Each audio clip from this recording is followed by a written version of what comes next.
Good morning, students. I welcome you again to our chemistry class. As we know, we are doing atomic structure and we have completed atomic structure. So what we are doing back exercises. I'm discussing number of questions with you so that you may be able to understand the concept related to it. So today also I will be discussing few questions and different ones, different questions, so that your what we can say diameter of understanding and concept will increase. So let's start. So beta, today we have a question: how many electrons? पहला question आज का,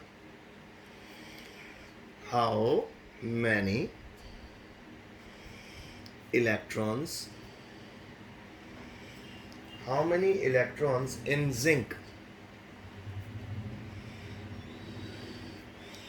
Atomic number we know, that is Z equal to 30.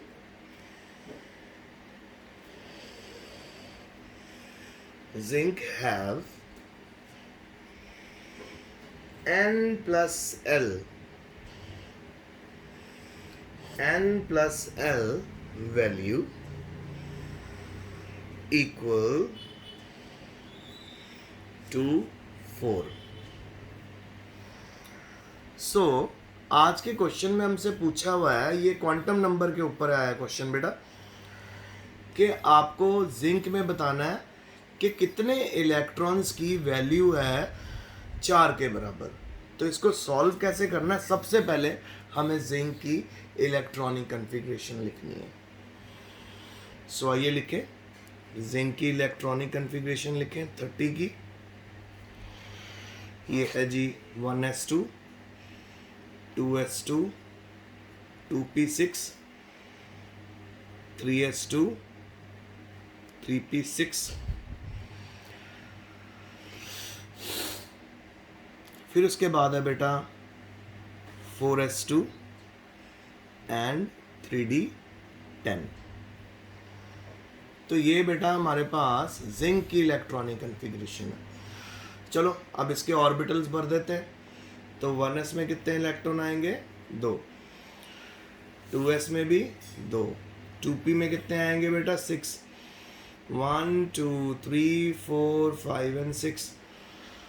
और 3s में कितने आएंगे? 2. 3p में कितने आएंगे? 3. 1 2 3 4 5 6. 4s में कितने आएंगे? 2. 3d में कितने आएंगे?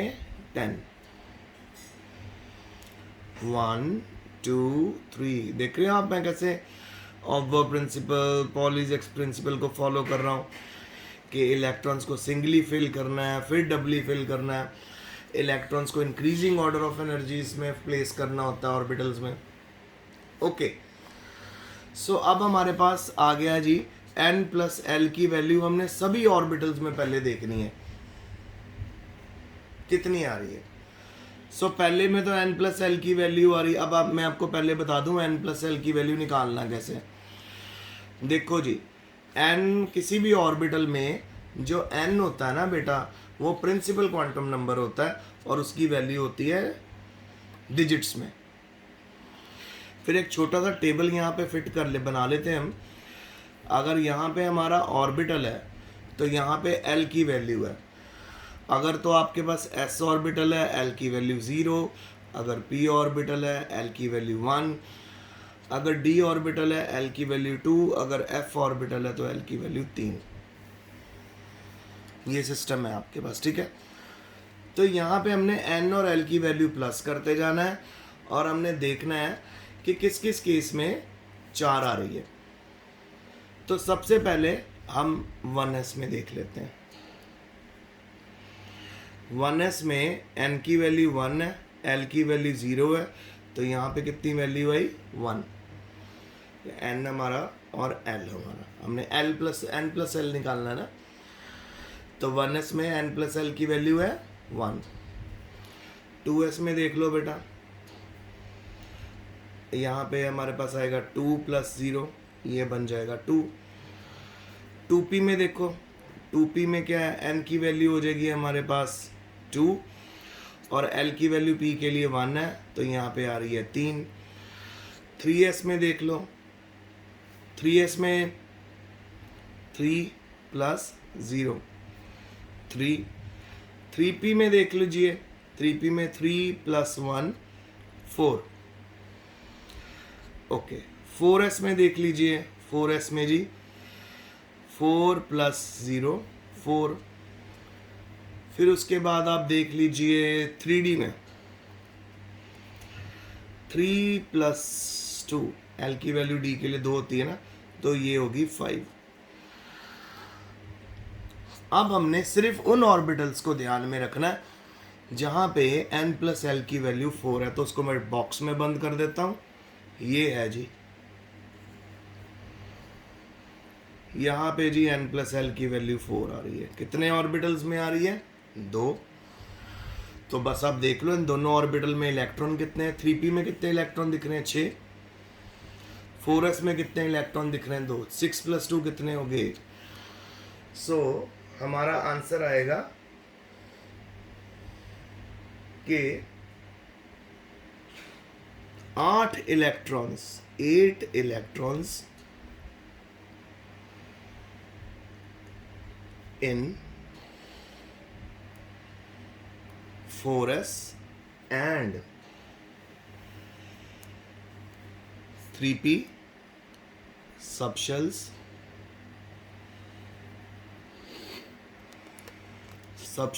or orbitals will have n plus l equals to 4। अब ऐसे क्यों हो गया? 3p में हमारे पास कितने इलेक्ट्रॉन है? 6। 4s में है 2। तो क्वेश्चन क्या था कि कितने इलेक्ट्रॉन जिंक में है पोजेस करेंगे n प्लस एल की वैल्यू 4? तो वो है जी हमारे पास 8 इलेक्ट्रॉन। तो ये पहला हो गया। अब मैं आपके लिए एक और क्वेश्चन दिखाता हूँ आपको। क्वेश्चन अब अगला भी क्वेश्चन मैंने जिंक से सोडियम एटम से निकाला है। आइए देखें क्या कहता है क्वेश्चन आपको।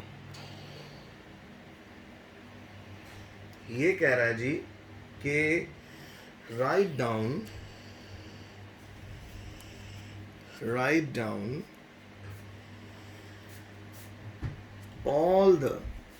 all the 4 quantum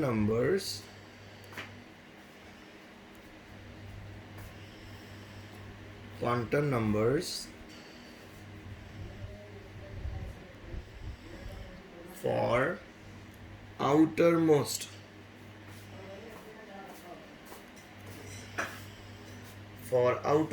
electron of sodium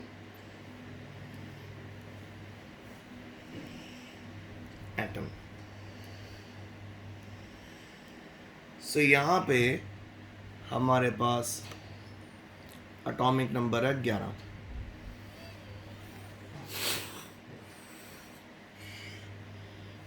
अब इसको कैसे सॉल्व करें?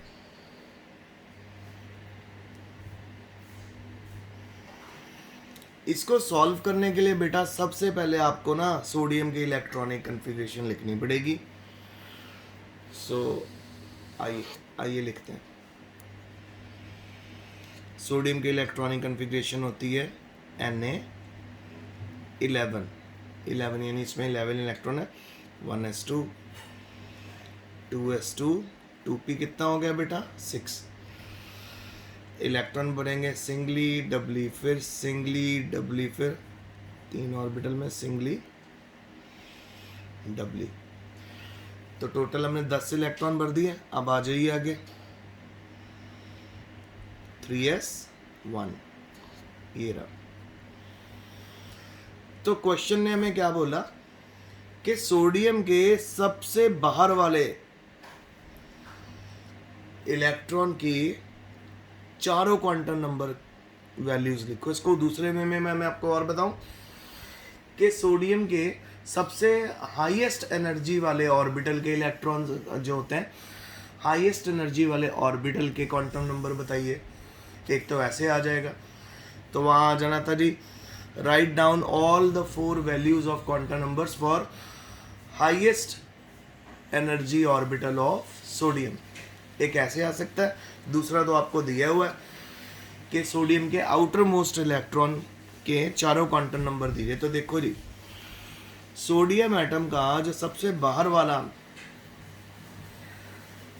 बाहर वाला जो इलेक्ट्रॉन है वो 3s ऑर्बिटल में है। ठीक है बेटा, क्योंकि वो 3s ऑर्बिटल में है तो आपको 3s ऑर्बिटल के चारों क्वांटम नंबर निकालने पड़ेंगे। तो आइए 3s के लिए निकालते हैं। तो सबसे पहले प्रिंसिपल क्वांटम नंबर की n की वैल्यू कितनी आ रही है यहाँ पे 3। टेबल के अकॉर्डिंग ये देखो ऊपर टेबल, s के लिए l की वैल्यू कितनी होती है 0, तो यहाँ पे l कितना हो जाएगा 0। ओके बेटा, मैग्नेटिक क्वांटम नंबर भी यहाँ पे 0 होगा, क्योंकि जो s ऑर्बिटल होता है वो स्फेरिकल होता है,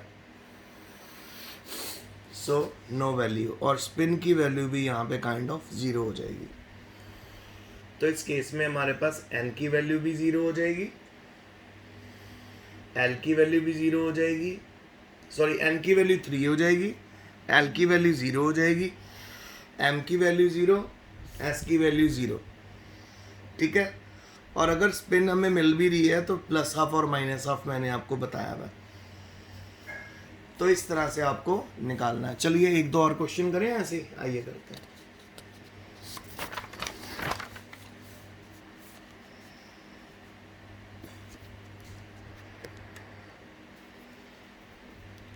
अब अगला क्वेश्चन आ गया हमें, write down values of all 4 quantum numbers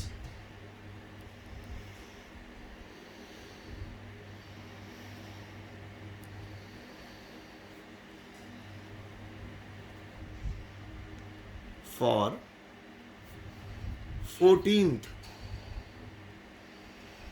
electron in chlorine. और क्लोरीन में एटॉमिक नंबर कितना है बेटा 17। तो आइए करें। सो क्लोरीन के 14th इलेक्ट्रॉन के हमें क्वांटम नंबर ढूंढने होंगे। तो पहले तो हमें इलेक्ट्रॉनिक कन्फिग्रेशन बनानी है, फिर हमने देखना है कि 14th इलेक्ट्रॉन है कहाँ। तो जिस ऑर्बिटल में 14th इलेक्ट्रॉन होगा उसकी हमने बस क्वांटम नंबर निकाल देने। वेरी इजी, लिखिए इलेक्ट्रॉनिक कन्फिग्रेशन लिख लें। 1s2 2s2 2p6 3s2 3p5। ये जी क्लोरीन की इलेक्ट्रॉनिक कन्फिग्रेशन है। 1 2 फिर 1 2, और इसमें कितने भरने 66। तो पहले सिंगल फिर डबलिंग, 3s2 फिर 3p में सिंगल फिर डबलिंग, हो गया। अब जरा देखो यहाँ पे 14th इलेक्ट्रॉन कहाँ है। यहाँ तक तो 10 हो गए बेटा हमारे पास, ठीक है, यहाँ तक 10 इलेक्ट्रॉन हो गए, यहाँ तक 12 हो गए। तो 14th जो है मामा नो, तो जो 14th है वो 3p में बैठा हुआ है। सो बस 3p के लिए सारे क्वांटम नंबर निकाल लीजिए। तो यहाँ पे n की वैल्यू हो जाएगी 3, l की वैल्यू हो जाएगी हमारे पास 1, m की वैल्यू हो जाएगी जी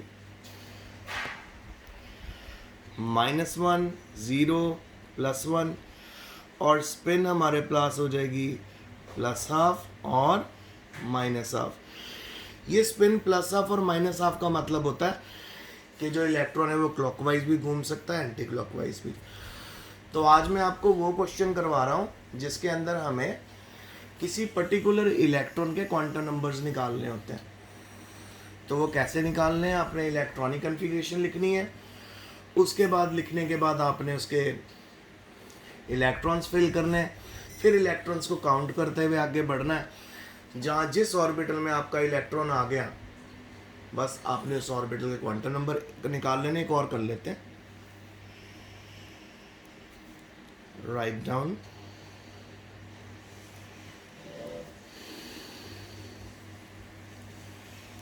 values of all 4 quantum numbers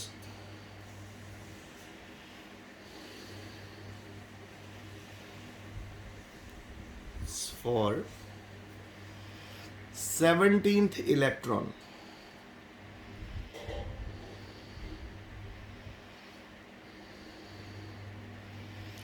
in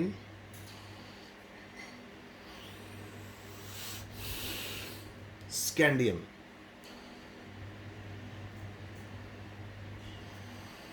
और स्कैंडियम का एटॉमिक नंबर होता है बेटा 21।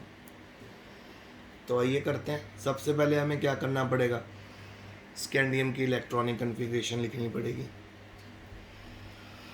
स्कैंडियम 21 है जी, 1s2 2s2 2p6 3s2 3p6 4s2 और 3d1। 10 यहाँ तक हो गए, नेक्स्ट 10 यहाँ तक हो गए, एक यहाँ पे आ गया। तो इनके ऑर्बिटल्स बना देते हैं।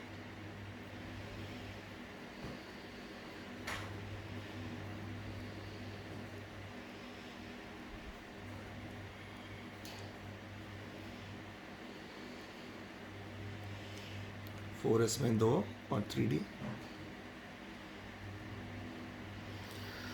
अब यहाँ पे 17th इलेक्ट्रॉन देखो, यहाँ तक हमारे पास 10 हो गए, यहाँ पे हमारे पास हो गए अपना 18, इधर तक आ रहा है। तो यानी यहाँ तक हो गया हमारे पास 10 + 2 12 और 13 14 15 16 17 18 3p ऑर्बिटल में दोबारा से आ रहे हैं। सो यहाँ पे भी हमें 3p ऑर्बिटल के चारों क्वांटम नंबर निकालने हैं। सो आइए करें। n की वैल्यू 3p में 3, l की वैल्यू 1, m की वैल्यू -1 0 +1, s की वैल्यू +½ और -½ सो बेटा ये 4 क्वेश्चंस मैंने आज आपको करवाए हैं। इनको बहुत अच्छे से अपनी कॉपी में कर लेना, लिख लेना, और इनसे रिलेटेड ही वर्कशीट में आपको भेजूंगा, तो उसको भी आपको अपनी कॉपी में सॉल्व करना पड़ेगा। So best of luck, stay home, stay safe and study hard.